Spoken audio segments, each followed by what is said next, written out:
Olá, Shalom, sejam todos bem-vindos à Casa dos Binenos. Sim, está começando mais este podcast especial relacionado a Parashá que nós estaremos comentando neste final de semana. Mas a cada ano nós conseguimos examinar, aprender, trazer à luz diferentes aspectos que relacionam a história do nosso povo com os nossos dias. Aqui comigo, Shemuel Zakai, Moshe Ben Avraham, para esta discussão, Shemuel, Parashá de Noah, e desta vez estamos agora recém-iniciando um novo ciclo de Torá, o segundo ciclo, segundo a organização judaica assim estabeleceu, que vem trazendo um aspecto diferente do que nós comentamos no ano passado, por exemplo, Shemuel. Exatamente. O segundo ciclo, Shimon, da Parashá Noah, segundo ciclo, que vamos ler em 3 anos, ciclo trienal, ela vai marcar, né, exatamente o caos. É uma Parashá que ela se dedica exatamente a essa mudança. Ela marca as 10 gerações de Adam a Noah e o caos se encontrava toda aquela civilização, né? E Noah ele vai se destacar diante da presença divina como o único justo, a quem Hashem vai dar a missão de construir a Teivá e manter e preservar as almas vivas que vimos, né, no ato da criação. E dos 40 dias de chuvas, ou dos 150 dias em de que as águas, os mananciais vão garantir de que a permanência na Teivá seja de um ciclo de um ano, de 365 dias, até que Noah ele será lembrado, né? O sacrifício de Noah ele vai provocar a reação divina de estabelecer uma aliança com a humanidade de que nunca mais vai destruir a criação ou o ser vivo, a alma vivente com o dilúvio. Agora, depois da plantação da vinha, os seus filhos também vão mostrar a destinação em que o mundo será formado até a constituição de uma nova civilização que aparece ainda nessa Parashá, que é a civilização de Nimrod.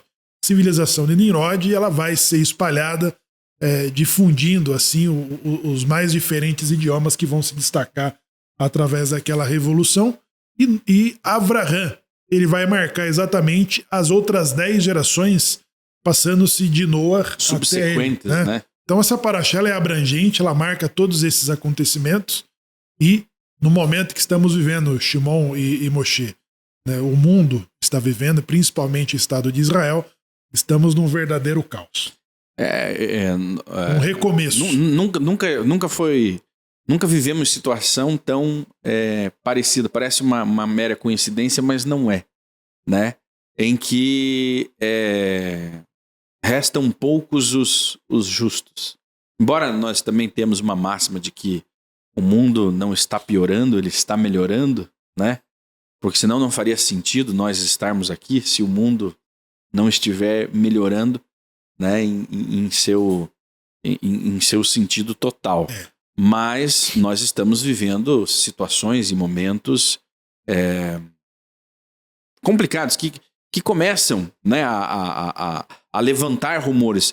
Está chegando de novo, né, o fim do mundo, né? Porque o dilúvio foi um fim do mundo, mas não o mundo terrestre, né? Foi o fim do mundo individual, do mundo micro, né? Porque cada ser humano, cada pessoa, ele é um micro-universo, ele tem ali as suas crenças, ele tem as suas tradições, os seus costumes, a sua forma de agir, a sua cultura, e ele cria ali todo um ecossistema em torno dele mesmo, né? E é esse mundo. Você destruiu o meu mundo. Você já deve ter ouvido alguém falar, você destruiu o meu mundo. Mas o que é esse teu mundo? A terra toda? Não. É a sua forma de viver, de pensar, uma crença limitante, aquilo que você tem como certeza. Existe um poeta brasileiro que já faleceu, que compôs uma música, né? Que dizia o seguinte: ele preferia ser uma metamorfose ambulante, ou seja, estar em constante mudança, do que ter uma velha opinião formada sobre tudo. Ou seja, aquela opinião desde quando você era criança, você mantém ela até os dias de hoje, você não muda, você não está disposto a ver o mundo de uma outra forma. Então, o dilúvio coloca tudo isso em xeque e extermina os velhos pensamentos, as velhas condutas, aquilo que não era bom, aquilo que era mal, e inicia-se novamente, através de um justo. Na época de Noé, as pessoas eram tão injustas e terríveis que, eu não vou dizer facilmente, porque ele teve que construir uma arca daquele tamanho, né, sozinho, enfrentar toda uma sociedade. Mas Noé conseguiu se destacar como um justo. Então, Noé, ele traz esse marco temporal de reinício. Quem é que tem a oportunidade de reiniciar? Mas reiniciar literalmente, porque uma coisa é você reiniciar o jogo, né, sozinho, assim como Noé. Outra coisa é você estar reiniciando constantemente a sua forma de ver o mundo, de ver a vida, mas em meio a todas as situações, elas não deixam de existir. É verdade. Shalom, Shimon, Shalom, Shmuel, Shalom a você que nos acompanha. Na verdade, a Parashá Noah, ela é interessante porque o início dela, a gente encontra o último passuco, o último versículo da Parashá Bereshit, quando fala Venoach matzah chen vene Adonai. E o Eterno, e Noah achou graça aos olhos do Eterno. E a princípio a gente já olha e já vê que tem uma pista aí, porque quando a gente vê Noah e vê a palavra ren, uma ao lado da outra, uma próxima a outra, a gente já entende o seguinte, que o nome Noah, quando você faz a permutação de letras, você encontra justamente a palavra ren. Então, o próprio nome Noah, ele já traz essa carga positiva de ter graça em si.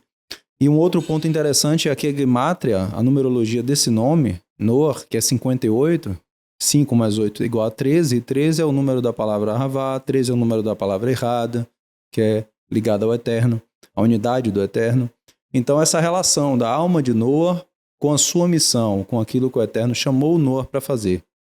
E é interessante ver também que antes que as águas do dilúvio viessem e tornassem um caos, Hashem já providenciava a cura, que era alguém que viria trazer sobre a existência uma hesed, embora um rigor de punição e de julgamento e de eliminação de muitos naquele momento, mas Hashem ele providenciava o remédio para o recomeço da humanidade, para que a humanidade não ficasse extinta, não fosse extinta naquele momento. Então a Parashat Noah, ela vem trazer um alerta para nós e nos mostrar que ao longo da história o Eterno vem trazendo para nós, assim como no Egito, antes de vir a redenção veio o caos, antes de vir ali o recomeço da raça humana com Noah, veio o Mabul, o dilúvio, né? No caso da Torre de Babel, Dor HaFlagá, a geração que gerou a Torre de Babel também sofreu o espalhamento entre as nações, perdeu a língua sagrada, ficando a língua hebraica somente aos descendentes que gerariam o povo judeu. Então, tudo isso nos mostra que nós estamos vivendo um momento hoje extremamente importante, onde um aparente caos que se instala pode também nos trazer a graça de uma redenção e que seja em breve em nossos dias. A questão do mundo convulsionar, né, nesses momentos, uma sociedade, um país, já é a redenção do mundo. O mundo ele está se aperfeiçoando, né?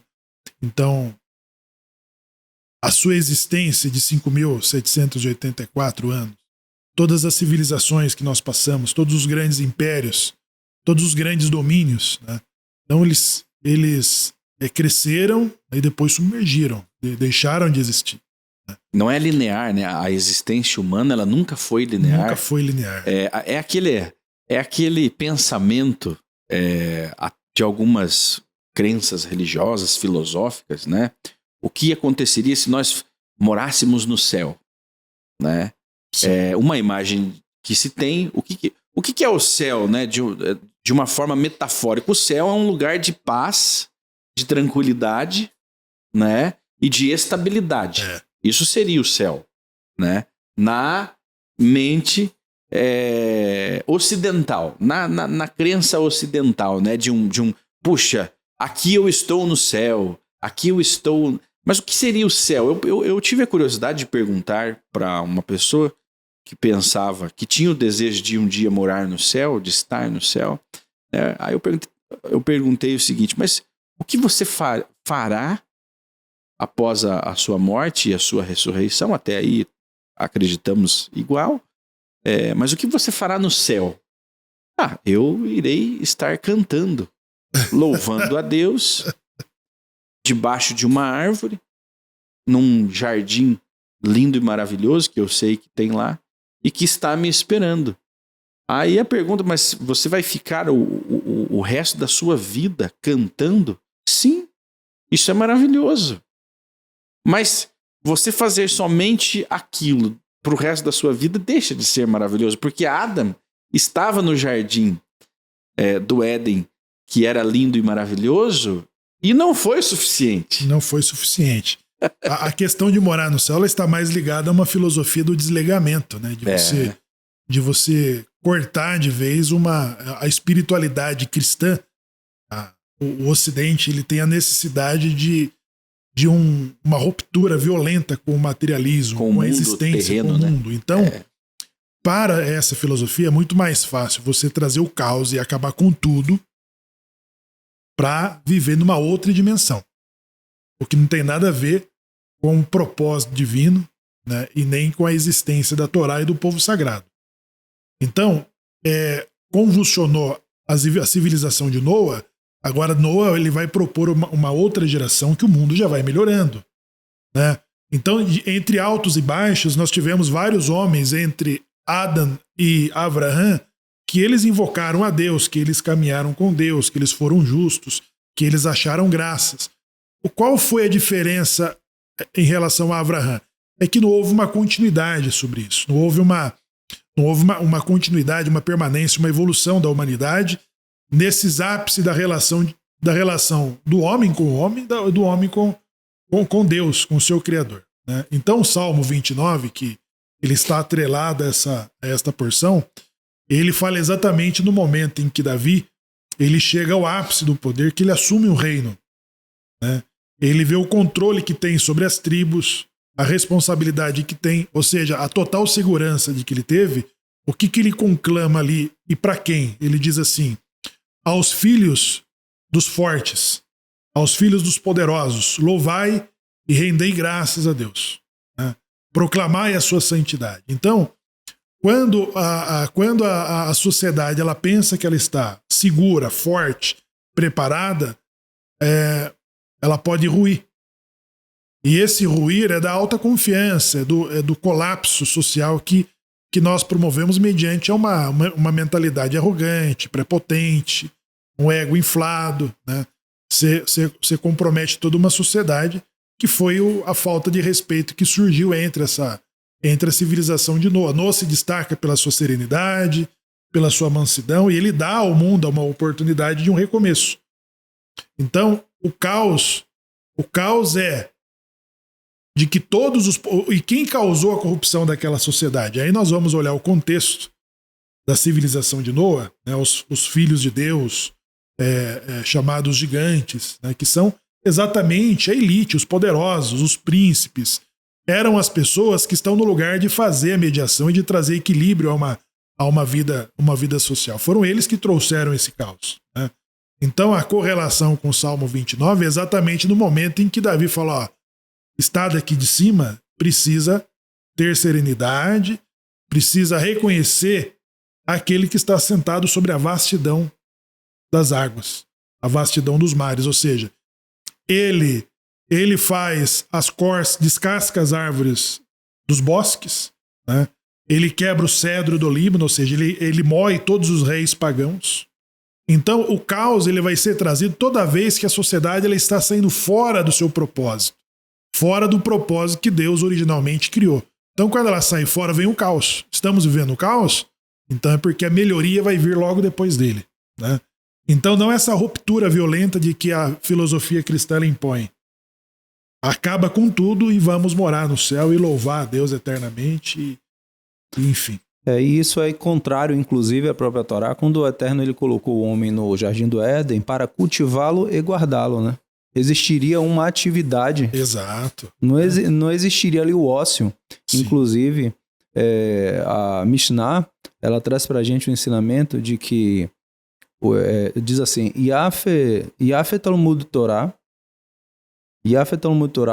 belo é o estudo da Torá, Im Derech Eretz, em que há o bom senso, em que há a educação, em que há a compreensão de que deve ser acompanhado com uma atividade. Justamente porque quando há atividade e há essa combinação entre o estudo da Torá e a atividade, essa combinação afasta o pecado. Então, como poderia termos uma morada nos céus, uma morada em harmonia, se não tivéssemos ali alguma atividade produtiva diante do nosso Criador? Então, é um contrassenso à própria Torá isso aí. Então, para quem está vivendo no caos, ele não consegue enxergar o que vai vir depois daquilo ali. Depois do dilúvio, depois da guerra, depois da briga, depois da confusão. Vai vir melhoria, vai vir uma evolução. Né? O mundo está melhorando, ele está se aperfeiçoando. Então, no verso 7 diz assim, que Deus ordena a Noa e seus filhos a multiplicar e encher a terra.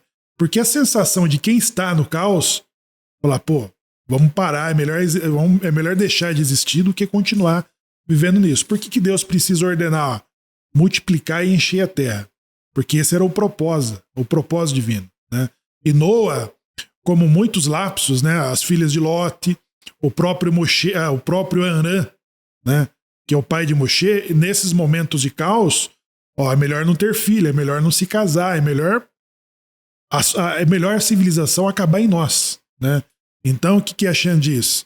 Que quando eles estavam para pensar assim, né, que eles viram o final de um ciclo, Hashem falou, multiplicai e enchei toda a terra e povoai. Ou seja, vamos recomeçar. Quando acabou o Holocausto, né, 6 milhões de judeus, então vamos recomeçar. Né? Passamos pela Inquisição, vamos recomeçar. Então, quem é o sobrevivente, como o Moshe sempre diz, quem é o sobrevivente? O sobrevivente ele tem que firmar o pé e falar, agora, vida que segue. Né? Qual que é o meu papel? Multiplicar e encher a terra. Exatamente. E só com sua licença, Shimon, para uma contribuição ao que o Shimon está falando aí, que é a história do rei de Sidiquial, né? O rei Ezequias, que recebeu uma gezerá, recebeu um decreto de morte. E quando o profeta ele chega para ele e comunica esse decreto de morte, né, ele fica sabendo o motivo, que é o fato de que ele não queria ter um filho. Ele recebeu profeticamente que ele teria um filho e que esse filho seria um perverso, um rachá. E então ele disse, então esse filho não sairá de mim. Então ele disse, eu também não me casarei. Então ele se recusou a cumprir o mandamento pro Urvu, que diz frutificai e multiplicai. Então ele se recusou a cumprir essa ordem de Hashem. Então veio sobre ele a Gezerá, o decreto. Quando o profeta orientou ele sobre a questão do decreto, informou ele, também imediatamente ele entendeu o que ele tinha feito, a gravidade disso, e ele voltou em Techuvá, chorou, suplicou ao Eterno e disse ao profeta Isaías, Yeshayahu, e disse assim, olha, eu vou casar com sua filha então. Então o profeta disse que assim seja. Ele casou com a filha do profeta, ele a denominou de, se não me engano, Hafetzbi, que é o meu desejo está em ti. E a partir daí o decreto foi retirado dele. Mas onde é que eu quero chegar com isso, concordando com o que o Shmuel trouxe aqui? De que às vezes o ser humano quer ter o controle. Nesses momentos de crise, realmente, o ser humano quer ter o controle. E aí, o que é que os sábios dizem sobre esse fato do rei Tzidkiyahu? Os sábios dizem assim, Tamim tie im Hashem Elokecha. Seja íntegro, seja puro e seja ingênuo com o eterno teu Deus, desde que ele conduza as coisas. Não queira se tomar para si o lugar de Deus e dizer como vão ser as coisas. Então, realmente, nesses momentos difíceis, o ser humano tem essa tendência e o pedido da Torá, o convite da Torá é que a gente se deixe guiar por Hashem. É tão complexo. É tão complexo você ter uma resiliência, né, de entender que a vida ela não se resume a um fracasso, né, que simplesmente foi mais fácil acreditar e desejar. Eu vejo hoje nas redes sociais algumas pessoas desejando o fim. Que venha logo esse fim, né? Os cristãos, que venha logo o Armagedon, o Apocalipse, né? Aí de outras religiões aí, que acabe logo, né? Que exploda uma guerra, uma grande guerra mundial de uma vez, e aí as coisas se resolvem. Então, quando você deseja o fim rapidamente, é algo bastante triste, né? E bastante limitante. Você não conseguiu encontrar soluções. Você não parou para buscar qual seria a solução para o que está acontecendo hoje, né? E também há um egoísmo. Né? Você não conseguiu resolver, então que acabe tudo, né? Eu não consegui achar uma solução, eu não consigo compreender o mundo após esses momentos, então que acabe, né? Que acabe e que todo mundo seja feliz para sempre ou não, né? Aí nós começamos a entender a individualidade de grupos, né? Existem grupos de pessoas, de crenças que acreditam que apenas eles estarão vivos após um evento de destruição como nós estamos aí olhando, né? As pessoas clamam, elas pedem o final de tudo para que apenas ela e o seu grupo estejam ali. O judaísmo é das poucas formas filosóficas, religiosas de entender o mundo que todos continuarão existindo, né? Após um grande momento. Então, por exemplo, no Olam Rabá, que é o futuro esperado pelo judaísmo, as nações continuarão subindo a Israel, não existirão apenas os judeus, né? Todos estarão ali. Né, das nações. Todos estarão ali, né? Inclusive vivendo num mundo melhor. Porque a filosofia cristã, ela diz assim: o mundo jaz no maligno. Então ela subestima aquele que está criando, trazendo a existência, né? Ela subestima ela subestima a Torá, os profetas, né? Ela subestima toda a existência, porque qual que era o propósito de Deus? De que o homem ele vivesse dentro dos seus desígnios. Então toda vez que a sociedade ela tende a sair do eixo, o mundo ela é colocada de volta.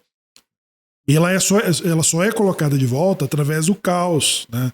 Através das crises. Então não há governo, não há império, não há domínio que seja autossuficiente, que possa resistir a Deus tirando a existência do seu propósito. Então, como sabemos que depois as cruzadas, elas não serviram para trazer um equilíbrio para o mundo? A presença cristã, quando os cristãos estavam levando esse negócio totalmente fora do eixo, né? Os judeus já estavam subjugados sob domínio cristão. O que surge? Surge os árabes, surge o islamismo, né? Então aquilo ali ele volta a trazer um equilíbrio para o mundo. Não houve caos, né? Quantas pessoas não foram...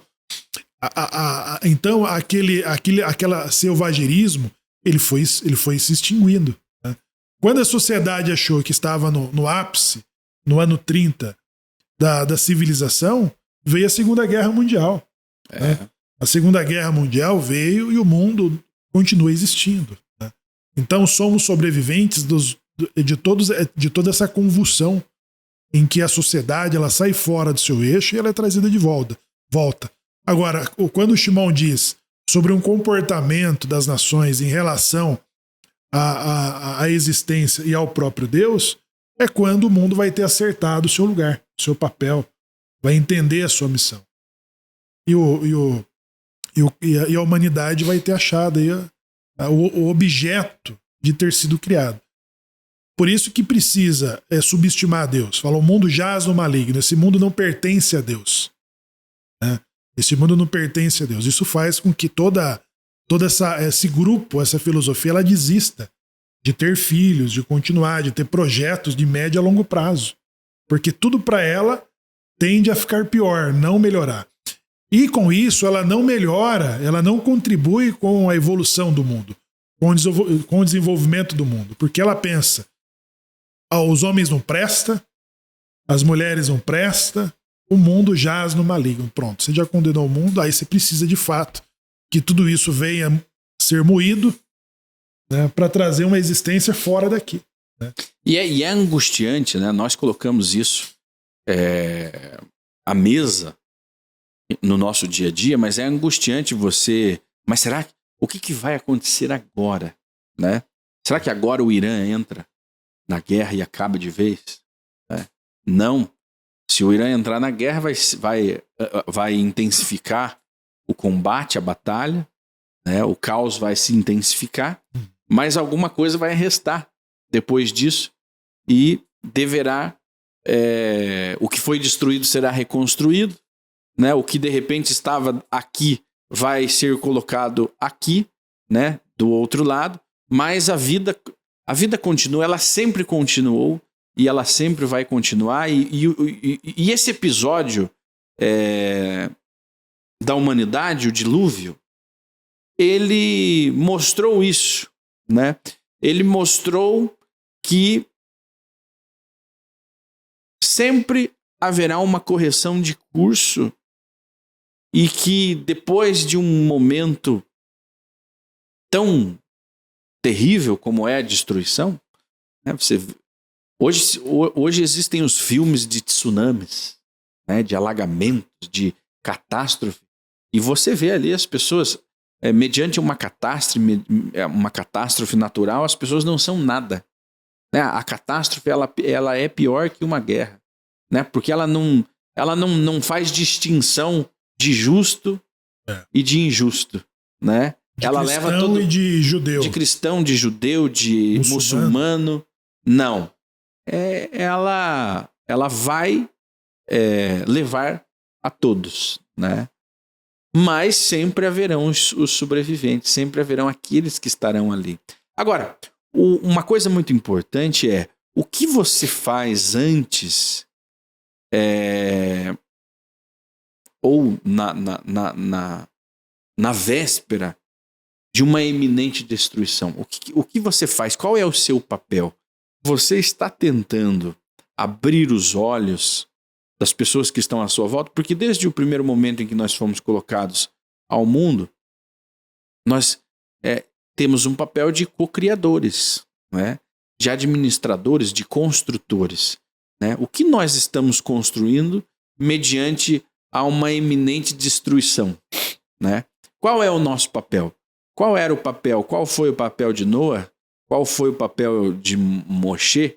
Qual foi o papel dos homens justos que são destacados na Torá e que são destacados na história da humanidade, né? O que nós fazemos? Como nós lidamos com isso? O que nós criamos, o que nós desenvolvemos mediante a situações de iminente destruição.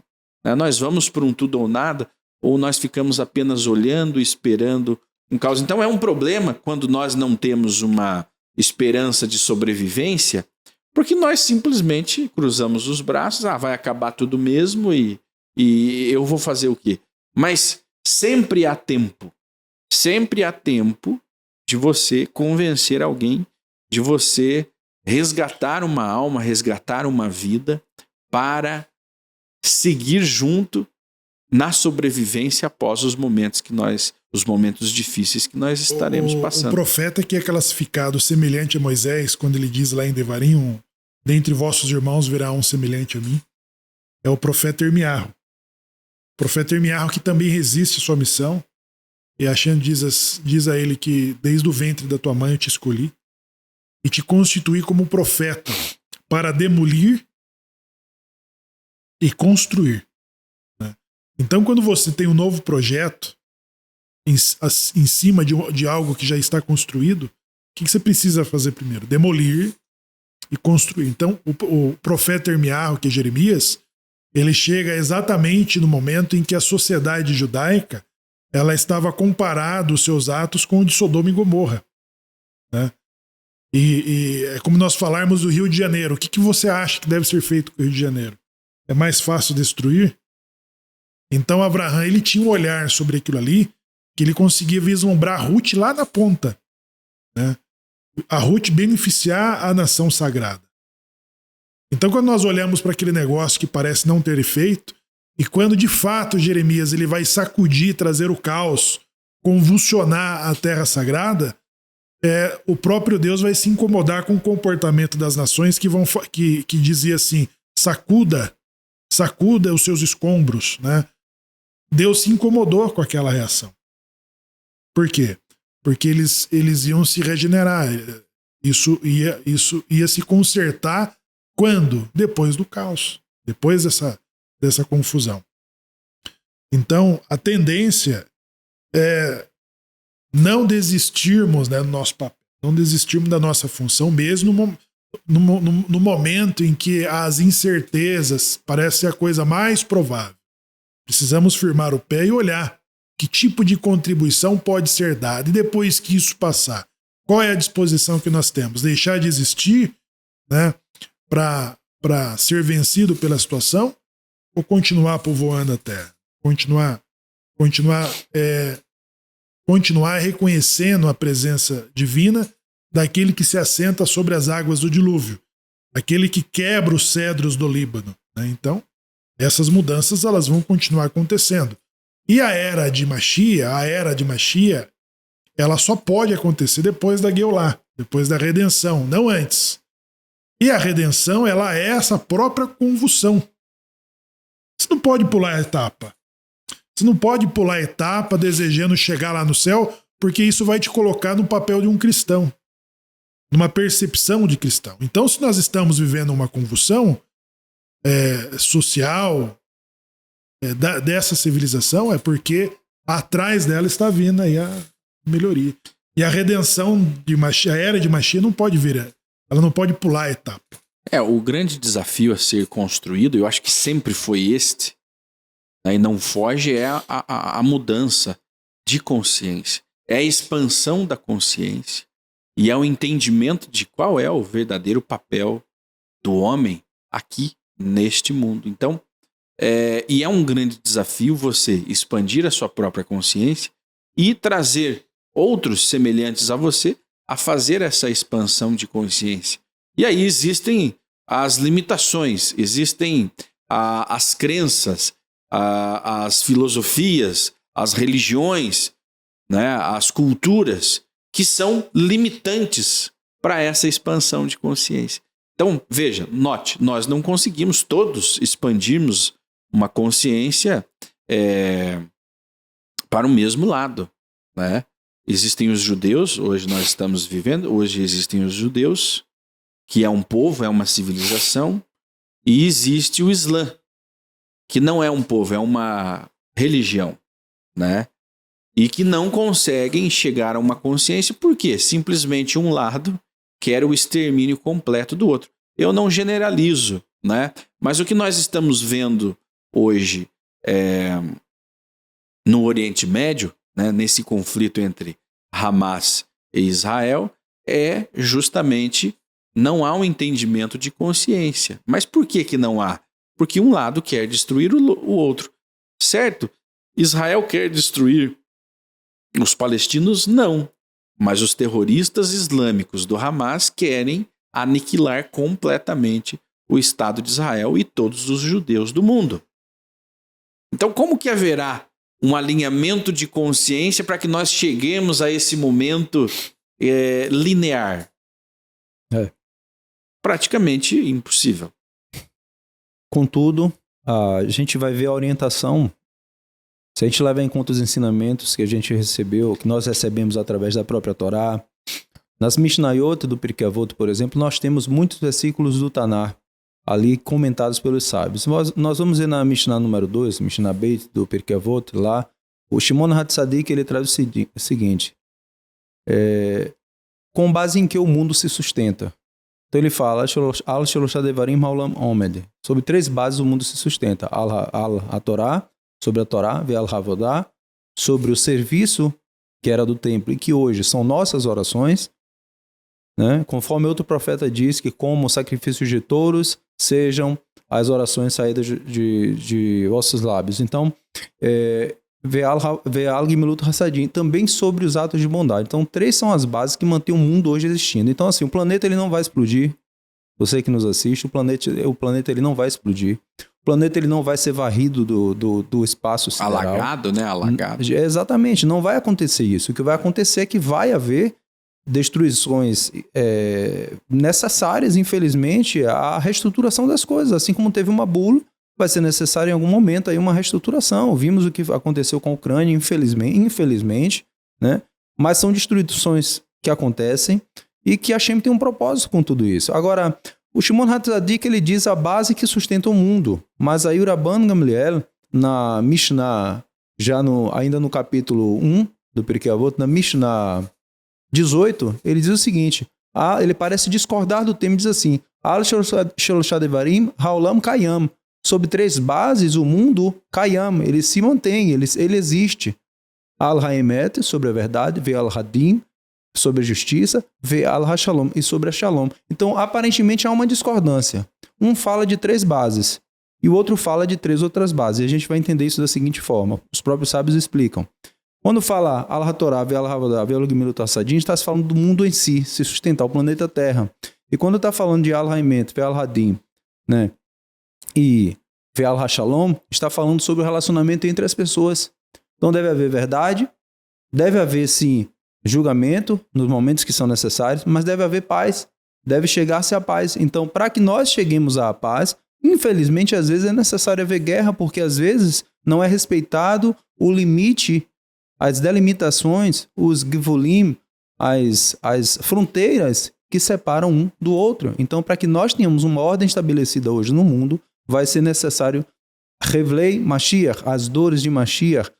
Revlei pode ser traduzido também como cordas, como amarras, como sofrimentos. Então, uma mulher não segura seu filhinho, seu bebezinho nos braços, se ela não tiver antes grandes dores, se ela não tiver sangramento, se ela não tiver todos os 9 meses de preparo dessa criança no ventre. Então, assim também, para que a Geulah venha a nós, precisamos compreender que esses momentos de Revlei, como eu disse, Revlei Mashiach, as dores de Mashiach, precisam acontecer. Então, para fechar meu comentário, eu queria dizer, você que nos acompanha, que a forma que os próprios sábios ensinam de nós estarmos posicionados corretamente neste momento é Torá, o mitzvot. É você se fortalecer na Torá para que se cumpra. Torá, o serviço de orações, os atos de bondade. É o que vai manter você ali firme nesses momentos que antecedem a vinda de Mashiach. E nós vamos alcançar isso no momento em que nós colocamos como prioridade na nossa vida, há um fortalecimento, se cumpre em nós aí o Salmo 91, Shimon e Shmuel, aonde, para aqueles que conhecem o nome do Eterno, cairão 1.000 ao teu lado, 10 milhares à tua direita, mas não chegará a ti. Então, ainda que caísse, realmente, como tem havido milagres em Israel hoje, existe inclusive uma história essa semana contada por um grande nome de Israel que diz assim, um soldado foi atingido por um estilhaço de um foguete, e com esse estilhaço ele matou 4 terroristas. Então, são milagres que estão acontecendo e nós precisamos acreditar que se nós guardamos o nome do Eterno, nós vamos contar com isso aonde quer que estejamos. Ou seja, essa visão muito boa, né?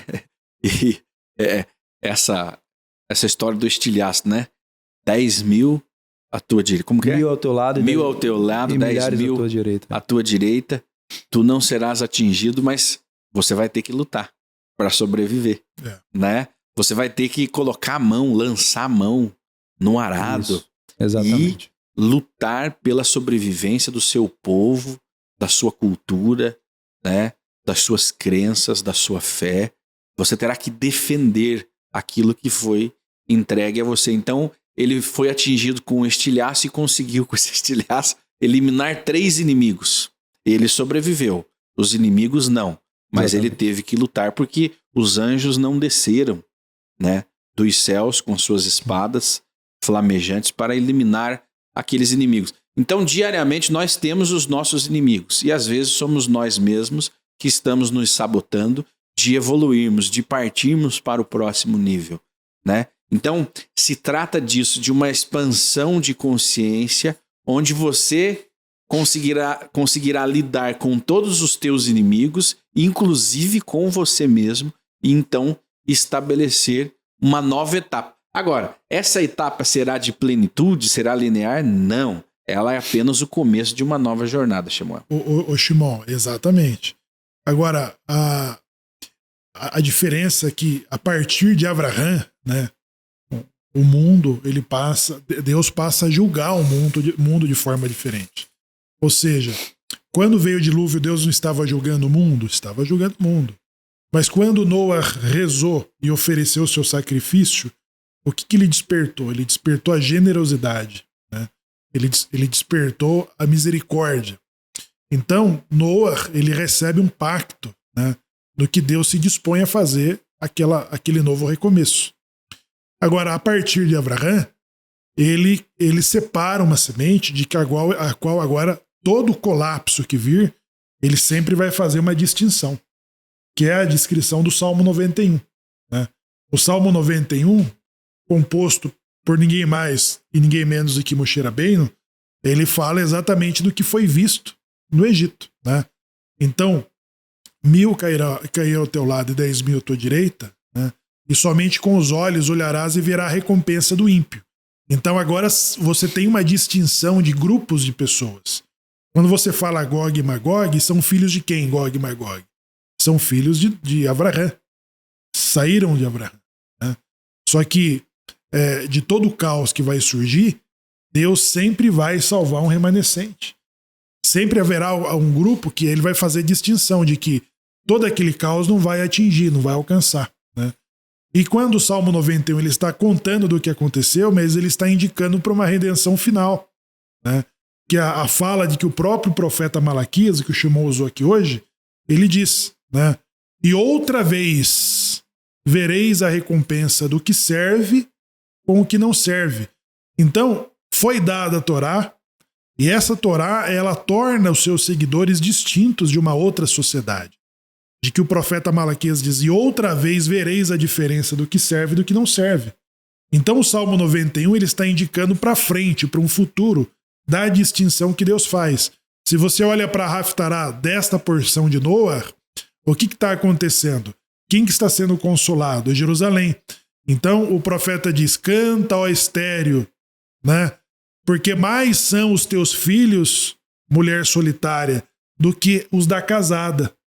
Estenda suas tendas para a direita e para a esquerda. Agora, não há expansão sem causar um caos. Não tem, né? Como que os judeus, para saírem do Egito, eles tiveram que convulsionar? O Egito convulsionou, né? Então morreram os primogênitos. Foi uma guerra. Foi uma guerra. De proporções nucleares, inclusive. De efeitos nucleares. De efeitos nucleares. Então tá lá. Israel só passa a existir depois do quê? De vocês enfrentarem, né, os moradores da terra. Não tem como. Não. Não tem terra prometida se você não pegar a espada e for para cima. Para entrar na terra prometida, né? Inclusive as nações que acabaram morrendo nessa conquista da terra prometida, elas eram nações injustas, né? Elas estavam envolvidas com a idolatria, que é algo muito assim nevrálgico dentro da existência humana, a idolatria, né? Pare para examinar um pouquinho, você que nos acompanha agora, examina um pouquinho como está essa questão na sua vida, porque a idolatria leva à destruição, te coloca numa lista, né, de algo a ser limpo, eliminado, retirado, removido para que a justiça, né, ela seja feita. Nós queremos agradecer você, mas você vai continuar aqui nesse canal, porque está começando agora o Kabbalat Shabbat, o recebimento do Shabbat com a sinagoga Anusim Brasil. Então, inscreva-se nesse canal, ative as notificações, seja um mantenedor desta casa e também é muito importante que você deixe o seu like nesta transmissão. Você não vai sair daqui, vai aparecer aí na sua tela um direcionamento direto para o Kabbalat Shabbat, basta você clicar ali e você estará, então, a partir de agora, assistindo este recebimento de Shabbat. Um abraço a você, esteja conosco acompanhando toda a programação da TV Anusim neste Shabbat. Shabbat Shalom.